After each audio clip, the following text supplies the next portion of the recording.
దరువెయ్యర అయ్యయ్యర దెబ్బ దరువెయ్యర అయ్యయ్యర అదరువెయ్యర దెబ్బ దరువెయ్యర దెబ్బ ఓలు తాగడం కోసం పట్నం వాళ్ళ కసరత్తులు చేస్తున్నావా ఏంటి?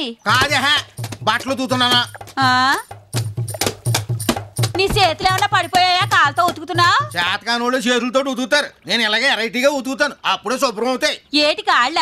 కాదే బట్టలు. నీ వాళ్ళకు సొత్తట కొండలకు మట్టి తొక్కుతున్నట్టుంది. ఇదిగో నన్ను నా కాళ్ళని ఏమైనా అన్నావంటే నీ కళ్ళు పోతాయి. రాములోరు పాదాలు తాకి రాయి సావిత్రి కదే అహల్య. మరి సినిమాలో రాయి సావిత్రి అయిపోయిందటి, మనకెందుకులే. అలాగే నా పాదాలు తాకితే బట్టలు కూడా శుభ్రం అయిపోతాయి. అందరి బట్టలు ఇట్టాగే శుభ్రం చేస్తున్నావా? ఓ మన ఊరు మున్సబు వార్డు మెంబర్ల కానించి ఆఖరికి రెడ్డప్ప బట్టలు కూడా. అమ్మో రెడ్డపై కూడానా? నీకెవరికి అని ఎదిరించే ధైర్యం లేదే.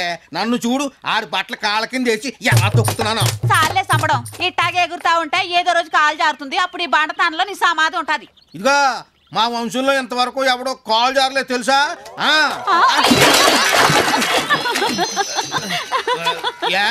పొద్దుకుపోతుంది, పేపర్ వచ్చేసి ఉంటుంది.